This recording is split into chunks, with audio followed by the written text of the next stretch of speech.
30, 40대 이혼 관련해서 상담을 오시는 분들이 남자분들하고 여자분들하고 거의 비슷한데, 남자분들이 보통 오셔서 하는 말이 무슨 얘기만 하면 승질낸다, 분노 조절장애 같다, 이렇게 해서 오시는 분들이 과반수가 넘어요.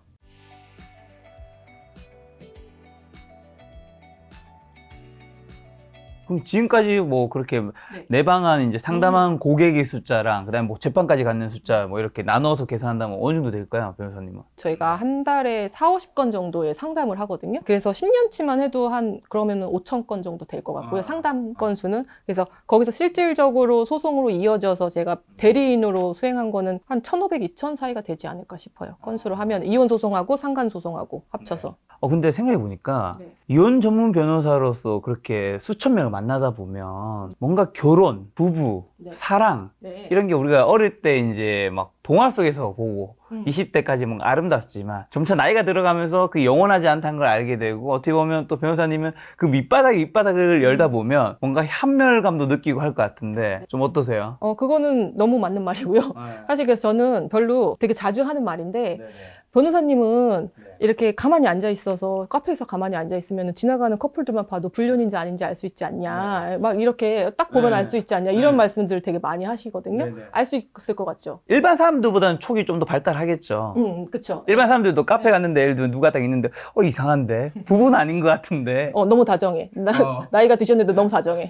일단 의심해봐. 근데 그런 거를 떠나서 저는 관심이 없어요. 사람에 관심이 아예 없다고. 사람에 관심이 없어요. 그러니까 제가 이제 맨날 만나시는 분들이 본인의 사정을 얘기하고 사무실에서 이미 많은 얘기를 듣고 나오니까 밖에 나갔을 때에는 사람들한테 별로 관심이 없고 그냥 멍 때리고 있는 게 주로 일이고. 약간 지친 거군요. 네, 사람들을 관찰하지 않아요. 그리고 이제 또 하나는 워낙에 이제 불륜으로 인해서 괴로워하시면서 오시는 분들이 많은데, 그런 분들을 보면은 자극적인 말로 환멸이라고 하셨지만 어떤 걸 느끼냐면은 그 외도한 당사자가 피해 배우자한테 했던 행동들, 결국에는 남 탓, 너 탓을 하거든요. 너 때문에 바람 폈다. 너가 나한테 뭐 어떤 걸 안 해줘서. 너가 나한테 서운했기 때문에 너가 제대로 된 역할을 안 해서 내가 이렇게 된 것이다 라고 하면서 남 탓하는 모습과 그 다음에 명백한 빼박 증거를 내놔도 발뺌하시는 분들이 정말 많아요. 빼박 증거를 보내도. 예를 들어서 서로 좋아해, 사랑해, 뭐 이렇게 한 카톡 내용을 보내도 장난으로 한 거야, 이렇게 그러면 막 빡돌잖아요. 그래서 막 빡돌잖아요. 예. 그런 뻔뻔한 모습들을 보면 되게 좀 슬프고 힘든 감정들이 좀 있죠. 그러니까 이제 일 외적으로는 별로 인간에 대해서 관심이 없습니다. 근데 혹시 그러면 이제 외적으로 별로 이제 워낙 업무 스트레스가 있으니까 그런 건데, 이 불륜을 만약 우리가 이제 결혼하셨거나 연애하신 분도 어쨌든 배우자가 내 여자친구, 남자친구가 바람을 피거나 불륜의 시작 초기 징조 같은 거 있나요? 너무 많죠. 어떤 것들이 있을까요? 몇 가지 얘기해 주세요. 어떤 거가 있을 것 같으세요? 제 생각에는 예를 들면 뭐 휴대폰이 이제 원래는 번호가 안 걸려 있었는데 암호를 건다거나, 예를 들면 이제 휴대폰을 늘 이제 테이블 앉을 때 이렇게 정면으로 두는 사람이 있잖아요.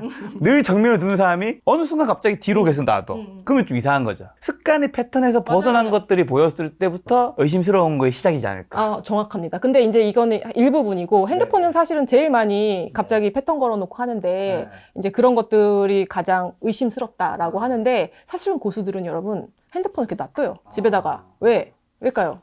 그냥 이렇게 던져둬요. 보라고. 다른 휴대폰이 또 있으니까? 네, 맞습니다. 세컨폰이 있어요. 차량에 항상 세컨폰이 있기 때문에 집에 올 때는 의심을 피하기 위해서, 정말 고수들은 그렇고, 이제 하수들, 이제 처음 시작하시는 분들은 패턴을 걸거나 그래서 이렇게 막 몰래 이렇게 하거나 핸드폰을 손에서 놓지 않고 화장실 갈 때, 잘 때, 뭐 이렇게 해가지고 막 확보를 하고 있는 그런 것 때문에 이제 의심을 하게 되고, 이제 갑자기 바빠져요. 갑자기 막 이제 회사를 다니시는 분들은 야근이 그렇게 많고 회식이 그렇게 많고 출장이 그렇게 많고 막 난리 났어. 막 아주 그냥 회사에 충성해요. 막 갑자기 맨날 칼퇴하던 사람이. 그러면 조금 의심스럽다 하는 거고, 또 가장 또 특징적인 거는 외모에 굉장히 많은 신경을 바꾸는 거죠. 새로운 인상이 생겼으니까. 그리고 그러니까 남자건 여자건 살을 많이 빼고요. 취향도 남자분들 같은 경우에는 이렇게 상대가 조금 젊잖아요. 그러면은 이분의 취향에 맞춰야 되기 때문에 이렇게 젊게 입는다던가, 50대 분들이 막 젊은 취향으로 입는다던가. 그리고 속옷에 굉장히 많이 신경을 쓰고.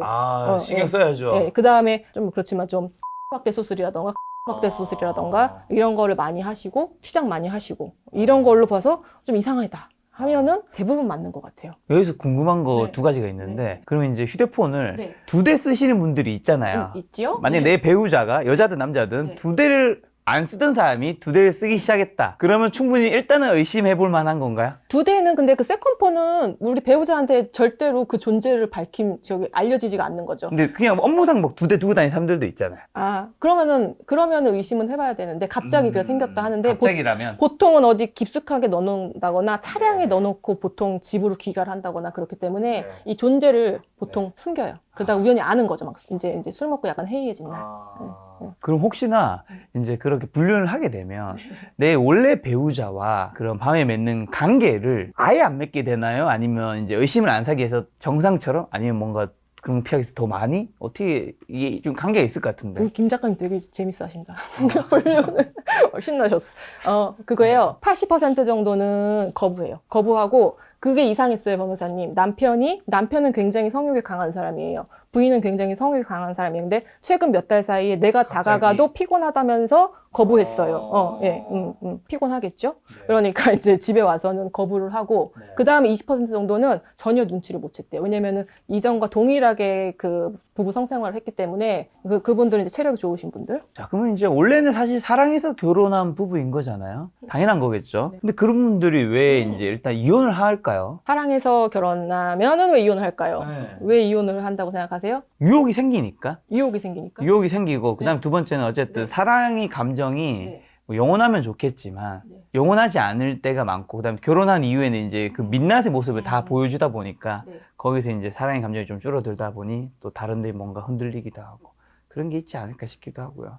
사실은 이제 연애라는 거를 거쳐서 우리가 결혼을 하는데 연애에 있어서의 연애의 전부는 사랑이에요. 연애 전문 사랑이. 연애의 전부는 사랑이에요. 우리가 저 사람한테 사랑의 감정을 느낄 때 저 사람의 어떤 객관적인 조건들 있잖아요. 예를 들어서 외모가 될 수도 있고, 뭐 그냥 뭐 연봉이 될 수도 있고, 그렇죠. 뭐 여러 가지 객관적인 조건을 보고서 내가 사랑에 빠지는 게 아니고, 일단은 사랑의 감정이 생긴 다음에 그 다음에 이 나머지 것들을 보게 되는데 그 감정이 되게 컸을 때에는 그 나머지 것들이 별로 중요하지 않죠. 전혀 중요하지 않죠. 왜냐하면 연애 이꼴 사랑이기 때문에. 그렇죠. 예. 그래서 사랑이라는 감정이 사라지면 연애는 그대로 그냥 끝나게 되죠. 이 사람이 아무리 조건이 좋고 뭐 이렇게 해도 그렇죠. 그렇잖아요. 예. 근데 결혼이라는 거는 사랑이라는 감정이 가장 최고조에 이뤘을 때 하겠죠. 결정을 하게 되죠. 그렇죠. 예. 그러니까 우리 같이 결혼을 해서 잘 살아보자라고 하잖아요. 근데 이 최고조의 감정은 결혼식을 거쳐서 신혼여행에서 최고조를 찍고 이제 떨어지게 되죠. 그렇죠. 서서히 떨어지게 되죠. 그러면은 같이 이제 한 집에 이제 생활하게 됐어요. 연애는 사실은 연인이라고 하는데 그 결혼이 되면서 그게 연인이 어떻게 됩니까? 동거인이 되죠. 동거인이라는 건 가족이라는 개념일 수 있고, 그렇죠? 그 다음에 생활인이 된다는 거예요. 예, 일상을 공유하면서 얽히고 설킨 것들이 굉장히 많아지는데 사랑이라는 감정은 없어졌어. 그럼 어떻게 됩니까? 내가 여태까지 보지 못했던 그 사람의 치명적인 단점, 내가 여태까지 중요하게 생각하지 않았던 그 사람들의 객관적인 조건, 이런 것들이 서서히 드러나게 되고 그것이 일상을 함께 공유하면서 갈등을 유발하고 결국에는 그래서 이혼으로 가는 수순으로 가는 게 많죠. 말씀하신 건 되게 논리적이라서 이해 가는데 그러면 네.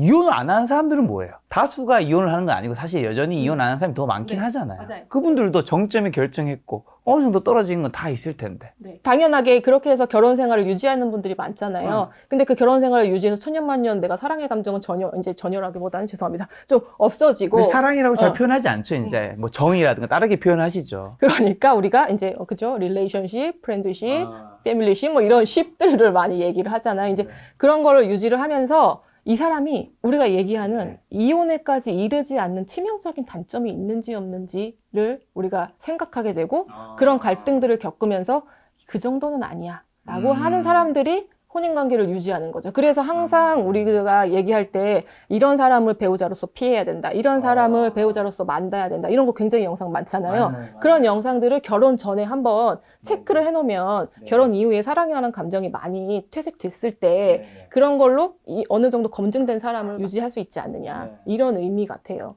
치명적인 단점. 워낙 그런 영상이 많아서 질문 안 드리려고 했는데 정말 짧게 그냥 딱 피해야 된다. 짧게만 대답해 주세요. 한 세 가지 정도만. 아니, 작가님 뭐 있으세요? 작가님 뭐 있으세요? 나는 너무 많은 이제 인터뷰 하셨잖아요. 네네네. 그럼 많은 분들이 이제 이런 사람, 이기적인 사람, 무슨 사람, 사치스러운 네. 사람, 욕하는 사람, 때리는 사람, 외도하는 사람 막 되게 많잖아요. 네네네. 그래서 치명적으로 피해야 되는 게 어떤 거예요? 치명적으로 당연히 피해야 되는 첫 번째는 아무래도 네. 일단은 네. 폭력이겠죠. 폭력. 네. 근데 이제 사실은 그런 거잖아요. 남자 입장에서는 네. 폭력적인 여자를 피해야 된다 이것보다는 여자 입장에서죠. 남자 입장에서는 남자 입장에서는 사치가 너무 심한 여자. 사치가 심한 여자. 너무 많은 돈을 쓰는 거는 사실은 네. 가정 경제를 파탄으로 일으키니까. 그런 거 정말 많거든요. 네네. 죄송하지만 피해야 될 남자 유형 중에서 폭력적인 사람, 외도하는 사람 이런 게 굉장히 좀 약간 남자 쪽에 치우쳐 있는 거잖아요. 그렇죠? 여자한테 폭력적이고 욕하는 여자를 만나지 마라 이렇게는 안 그렇죠, 하잖아요. 그렇죠. 그렇죠? 그러면 결국에는 피해야 되는 여자를 선정함에 있어서 항상 나오는 게 사치스러운 여자거든요. 그렇잖아요. 근데 생각보다 사치스러운 여자가 그렇게 많지 않아요. 네. 네. 오히려 저는 분노 조절 장애를 갖고 있는 여성분들이 훨씬 많다고 보여요. 요즘에. 분노 네, 조절. 네, 네. 이게 남자보다 여자가 더 많나요? 요즘에 생각하는 거는 30, 40대 이혼 관련해서 상담을 오시는 분들이 비슷하거든요. 나 이혼하고 싶습니다라고 해서 남자분들하고 여자분들하고 거의 비슷한데 남자분들이 보통 오셔서 하는 말이 부인이 너무 성질 더럽다. 무슨 얘기만 하면 승질 낸다. 나 정말 집에 들어가기 무섭다. 분노 조절 장애 같다. 이렇게 해서 오시는 분들이 과반수가 넘어요. 저는 오히려 사치 이런 건 사실은 극소수의 사례죠. 그러니까 그런 것들은 뭐 예를 들어서 결정사에서 만나서 어떤 그런 거를 목적으로 하는 여자들이 있는 거고 그런 것보다는 결혼 생활로 인해서 이 스트레스를 남편한테 푸는 여자들 되게 많거든요. 왜냐하면 그거는 이런 분들은 자기가 되게 똑똑하고 잘났고 되게 잘 나갔어 결혼 전에는. 근데 내가 결혼을 함으로써 애를 낳음으로써 내가 집안에 주저앉았어. 그 화가 되게 많거든요. 근데 남편은 똑같이 결혼 전과 결혼 후에 똑같은 패턴으로 살고 있어. 똑같이 동호회 나가고 똑같이 술 먹고 똑같이 일하고 승진하고 급여가 올라가고 이런 거예요. 근데 그걸 집에서 지켜보는 젊은 여성분들에 대한 상대적인 박탈감은 되게 크거든요. 요즘 들어서는. 그러니까 그러면 어떻게 되냐. 내 화가 남편한테 다 가게 돼 있죠. 그래서 오히려 저는 그런 게 좀 많고 그래서 저는 피해야 될 여자가 좀 약간 예민하고 신경질적이고 화를 많이 내고 이러는 여자들이 많아요. 이거 되게 현실적이네요. 맞지 않아요? 네. 저는 그런 사치 있는 분은 뭐 이거보다 극소수예요. 사례가 적을 테니까. 네. 그리고 사치 있는 여자들은요, 여러분 대부분 다 부자 남자를 만납니다. 그러니까 여러분은 아니에요. 죄송합니다. 앞으로 달아야 됩니다. 요 안건만큼 앞으로 달아야 됩니다, 여러분. 여러분은 별로 만날 기회가 없습니다. 사치스러운 여자를. 자, 아니 그러면 여자 쪽에서 남자는요, 그러면? 폭력도 사실은 극소수잖아. 사실은 뭐 폭력적인 남자가 때리는 남자는 그렇게 뭐 많지는 않잖아요. 거의 잘못된 거고 한 거지만. 저는 이거를 이제 많이 말씀드리는데 뭐 남자라긴 보지만 남자들 다 합쳐서요. 저는 사실은 제일 피해야 될 사람은 부정적인 사람이라고 생각하거든요. 이 삶에 있어서의 이 부정적인 사람들이 있어요. 꼬인 사람들. 있죠. 예, 꼬인 사람들. 무슨 말만 하면은 그거 별로야. 그거 아니야. 너 왜 쓸데없는 짓 해? 이런 거 있잖아요. 부부라는 거는 사실 경제 공동체고 한 가정을 같이 이끌어가는 사람이에요. 그렇죠? 그래서 알콩달콩 얘기하고 싶고 서로의 미래에 대해서 잘 얘기를 하고 싶고 그런데 무조건 안 돼. 싫어. 그거 너 헛짓거리야. 이렇게 하는 사람도 있잖아요. 이런 사람들이 되게 많아요. 많지 않아요? 그런 사람들을 보면은 제가 항상 말씀드리는데 폭력하는 사람, 욕하는 사람, 외도하는 사람 이런 거는 그냥 제로 베이스라는 거예요. 그런 사람들을 피해야 된다는 거는 당연한 거기 때문에 제가 얘기를 안 하는 거예요. 맞습니다. 대신에 우리가 좀 더 결혼을 했으면 행복하게 살아야 되는데 행복하게 살할 때 이런 사람을 좀 피했으면 좋겠다라는 거. 왜냐하면 그런 사람들은 초반에는 연애할 때는 되게 냉철하고 현실적이고 되게 멋있다라고 생각을 하지만 결혼 이후에 끊임없이 모든 대화에서 그렇게 부정적으로 얘기를 하면은 어떤 결과가 될 것 같아요? 이 사람하고 얘기를 하기 싫어져요.